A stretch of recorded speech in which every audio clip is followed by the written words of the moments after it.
Bonjour à toutes et à tous. Aujourd'hui, je veux vous parler d'un livre qui m'a profondément bouleversé en fait. Un de ceux qui vous marque à vie et vous transforme à jamais. Il s'agit de Cœur de feu. Vous voyez celui-ci, ce livre-là. Cœur de feu, mon enfance assassinée. C'est elle qui l'a écrit, enfin, elle s'est fait aider bien sûr. Donc de Sunay G. Mehari est une véritable claque émotionnelle. C'est choquant, tout ce qu'on peut lire ici, c'est choquant. Tout ce qu'elle a pu subir dans sa vie, c'est choquant. C'est le récit d'une enfant soldat, une jeune fille arrachée à son innocence, dont la vie a été façonnée de souffrance, uniquement de souffrance. Mais du début jusqu'à la fin, de son adolescence, jusqu'à la fin, jusqu'à ce qu'elle réussisse à déménager en Allemagne. Alors ça parle de quoi? Sunay, c'est une Érythréenne. Érythréenne, un pays en guerre, avec énormément de cruauté dans ce pays, c'est-à-dire un pays en perpétuelle guerre entre différentes factions. Son enfance n'est que succession de calvaires, confrontation à la guerre, à la mort, au meurtre, à l'assassinat, à l'injustice, à l'ignominie. Et bien sûr, ça va toujours de pair. J'ai lu ce livre avec intention, religiosité aussi, hein, de la première à la dernière page. C'est très long, ça fait pas loin de 265 pages. C'est très long. Ce qui m'a frappé, c'est de réaliser à quel point nous sommes privilégiés ici, dans notre pays. Dans notre pays, on a certes des conflits politiques, d'idéologie, des conflits d'idéologie, mais pas à ce point-là, à se détruire entre plusieurs factions pour avoir la main mise sur un pays. Pour quelle raison finalement? Pour quelle raison? Pour instaurer une paix qui va être la même que celui du camp adverse. C'est ça que j'ai jamais réellement compris. Alors, peut-être parce que je ne suis pas confronté directement à cela, je ne l'ai pas été, et peut-être que je ne le serai jamais, j'en sais rien. Mais c'est vrai que, en réalité, que ça soit l'un des camps ou l'autre camp, ça sera la même paix à la finale. Donc, à quoi bon? Puisque ce que j'ai pu remarquer avec le temps dans nos sociétés, c'est qu'en réalité, les opinions évoluent, les êtres évoluent, grandissent ensemble. Donc, quel que soit le camp qui est amené à gagner, celui-ci va profondément se transformer en fonction des besoins de la population. C'est ça qui m'a frappé, c'est le fait que nous sommes bien privilégiés dans ce pays, dans nos pays occidentalisés. Nous avons de la chance de vivre en paix, de coexister dans une relative harmonie malgré nos différences, une réalité si éloignée de celle dépeinte par Sunay. Oui, une réalité si éloignée dépeinte par Sunay, si éloignée de son enfance, parce que tout ça, elle raconte son enfance, et elle raconte pas sa vie adulte, hein, elle raconte son enfance. En fait, nos plaintes et nos complaintes sont tellement insignifiants, réellement, hein, tellement insignifiants. Il y a tellement de choses qu'on ne comprend pas aujourd'hui. Mais c'est vrai que ça doit être... on ne doit pas le balayer d'un revers de main. Mais des solutions sont trouvables. Il y a des solutions trouvables pour apaiser la population. Une fois que la population sera apaisée, il n'y aura pas ces conflits entre gangs, entre pro ceci, pro cela, extrême ceci, extrême cela. En réalité, c'est là où je veux en venir, c'est que on se retrouve parfois avec des pays en guerre qui n'a aucune utilité d'être en guerre, car en réalité, c'est la population, c'est la vie de la population, c'est la population qui va amener à la politique à l'avenir. Donc autant comprendre ce que veut la population pour mieux adapter sa politique à venir. Voilà, tout simplement. Et il n'y a rien de bien compliqué. Il n'y a rien de compliqué. Il y a beaucoup de choses, enfin peut-être que je suis né sur une autre planète, je ne comprends pas, peut-être que je suis né sur une autre planète, mais il y a beaucoup de choses que je n'arrive pas à saisir. Alors ce livre, oui, m'a rendu plus humble. Il m'a rendu plus humble, m'a fait comprendre qu'en réalité, là où nous vivons aujourd'hui n'est pas aussi dans des situations, on n'est pas aussi dans une situation aussi dramatique que cela. Donc sa vie, ça a été quoi en réalité? Ça a été abandon, violence, survie. Ça a été continuellement subir la faim, subir la soif. Parce que dans leur pays, en plus d'être un pays de guerre, vous voyez bien que dans leur pays, l'Érythrée, c'est pas un endroit où poussent aussi facilement les plantations, où pousse le blé, poussent les champs de maïs, ou poussent des champs, des arbres fruitiers. Non, c'est pas aussi simple. Et l'eau ne tombe pas régulièrement aussi du ciel, comme chez nous. Chez nous, l'eau, on est dans une zone tempérée, donc l'eau tombe régulièrement, parfois avec beaucoup d'eau, donc ce sont des trombes, et parfois peu aussi, mais quoi qu'il en soit, on n'est pas si mal loti, quoi. On est dans une bonne zone, dans une bonne situation. Mais là-bas, non. Là-bas, non, l'eau ne coule pas aussi facilement. Donc la faim, il a fallu lutter contre la faim, contre la soif. Oui, c'est une enfance volée. Moi, je m'en souviens de mon enfance. Bon, je m'amusais beaucoup avec mes copains. Ah, elle ne s'amusait pas avec les copains, elle s'amusait avec une Kalachnikov. À tirer pour bien viser, à avoir des réflexes de combat, à acquérir ces réflexes de combat qu'elle n'a jamais voulu. N'a jamais voulu.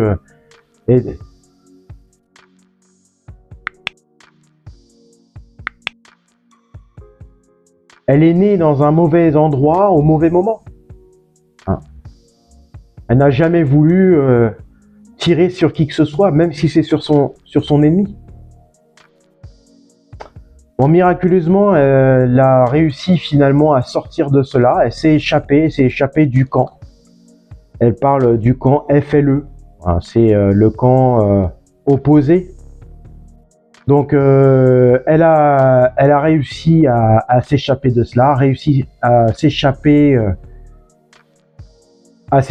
de ce camp de mort, de ce camp mortuaire en réalité. Parce que sa seule destinée, c'était d'être dans une tombe. C'était sa destinée. À la finale, naître d'une famille, d'un père qu'elle n'avait pas connu au départ, naître et être abandonnée. Elle a été abandonnée à une famille. Le père l'a récupérée pour la tabasser, elle et ses sœurs, donc d'une violence extraordinaire. De 3, le père, comme il est parti en Europe, il a abandonné ses filles au groupuscule d'extrémistes, un groupe extrémiste armé, et les ont utilisées comme servantes dans un premier temps, c'est-à-dire qu'elles servaient les soldats. Alors, elles servaient sur toutes les coutures, à la fois récupérer de l'eau, récupérer à manger, faire à manger pour eux, et puis bien plus si affinité. Vous comprenez ce que je veux dire?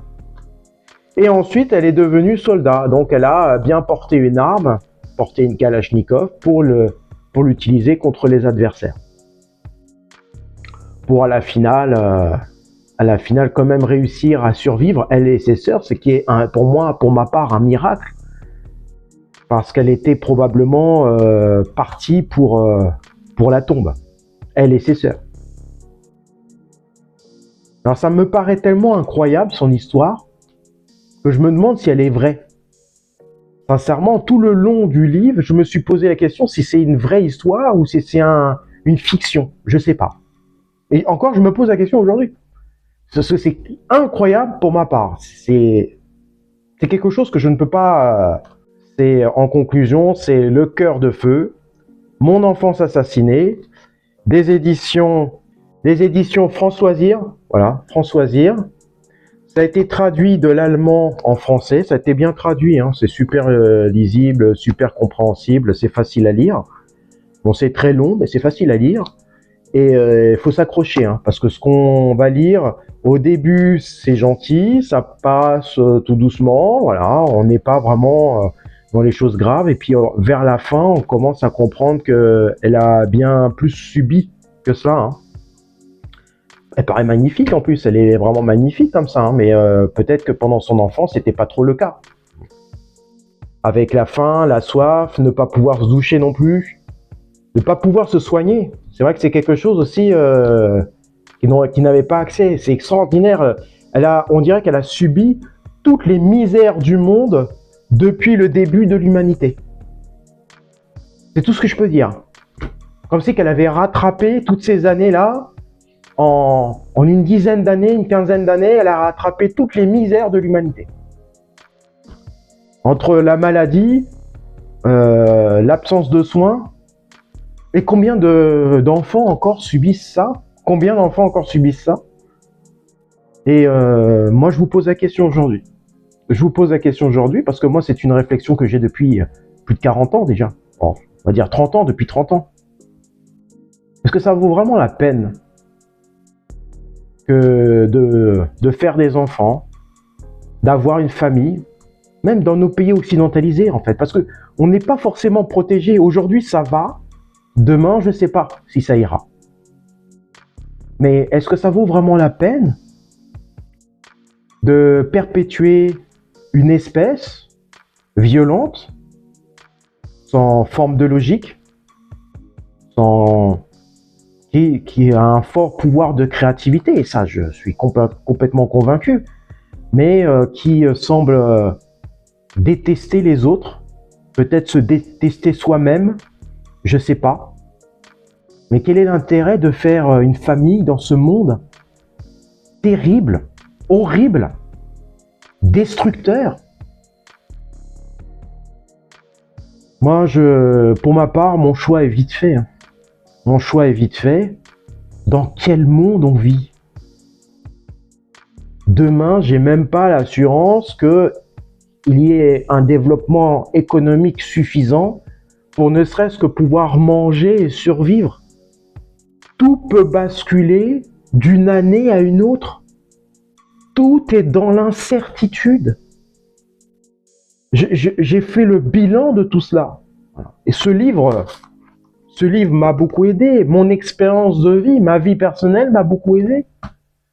Mais tout est dans l'incertitude. Demain, on ne sait pas ce qui va se passer. On sera peut-être en guerre, on sera peut-être pas en guerre. Voilà. On sera probablement en guerre économique, ou peut-être pas en guerre économique. Peut-être que dans 1 an, dans 2 ans, ça va devenir florissant. Mais en réalité, moi je fais le bilan de tout ça. C'est très dur de survivre dans ce monde. Très dur. Moi en tout cas, j'en suis déçu. J'en suis déçu. Alors je sais pas si on vit dans une simulation, mais si on vit dans une simulation, c'est une très mauvaise simulation. Bah, peut-être que c'était le but, hein. Peut-être que c'est le but recherché aussi, pour nous apprendre des choses, et probablement qu'il y a un monde meilleur derrière, parce qu'on a vécu toutes ces choses. Je sais pas. Est-ce que c'est pour le but? Est-ce que son but c'est de nous donner des leçons? Ça semble être ça. Mais à vous de me le dire. Peut-être que vous avez la réponse. Dites-le dans les commentaires. Peut-être que vous avez la réponse. J'ai beaucoup de sujets philosophiques comme ça à venir. Donc là, je reviens parce que j'avais énormément de boulot pendant 3-4 mois. Bon, je travaille beaucoup. Généralement, je travaille beaucoup en début d'année. Et puis après, le reste de l'année, ça va. C'est beaucoup plus léger. Donc, je vais faire beaucoup plus de vidéos. Enfin, je l'espère. Normalement, c'est prévu que je fasse beaucoup plus de vidéos. Des vidéos qui sont philosophiques sur cette chaîne, hein.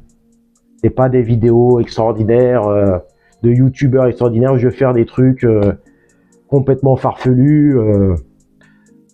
Je vais casser des choses, je vais me lancer dans des aventures où je risque ma vie. Alors, encore plus ridicule, mais bon, enfin, il faut bien ça. Il faut bien ça pour attirer des vues. Alors moi, je vais probablement pas attirer énormément de vues. Mais par contre, Par contre, ce que je veux attirer, c'est votre attention, votre réflexion. Quel est votre avenir ici sur cette planète? Quel est notre avenir sur cette planète? Qu'attend-on de nous? Moi, pour moi, j'ai les réponses. On n'attend rien en particulier. On doit surtout subir. Il y en a qui subissent beaucoup, comme Sunny Mehari, et il y en a qui subissent moins, un peu comme moi. Bon, je subis moins, mais d'un autre côté, je vois les choses, je m'aperçois des choses, et quelque part, ça ne me donne pas envie de contribuer au développement de l'humanité, à son évolution, parce que là, on voit où on va, on va nulle part, on ne sait même pas demain, est-ce que ça va bien se passer pour nous ou pas, en fait, j'en sais rien. Je me pose beaucoup de questions.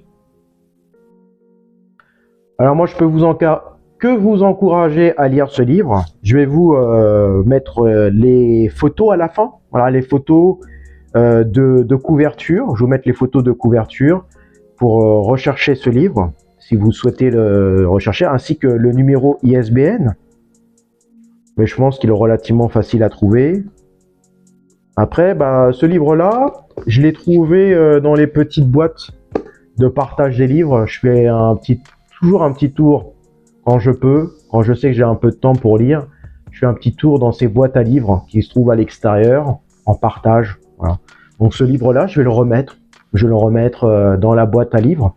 Ça pourra toujours servir à quelqu'un d'autre. Peut-être que vous allez tomber dessus, hein. L'un d'entre vous va tomber dessus. Et ben, je lui souhaite bon courage pour le lire. Et je vous souhaite aussi à vous une bonne continuation. Et vous êtes sur Sursaut Révolutionnaire. Merci de m'avoir écouté. À la prochaine.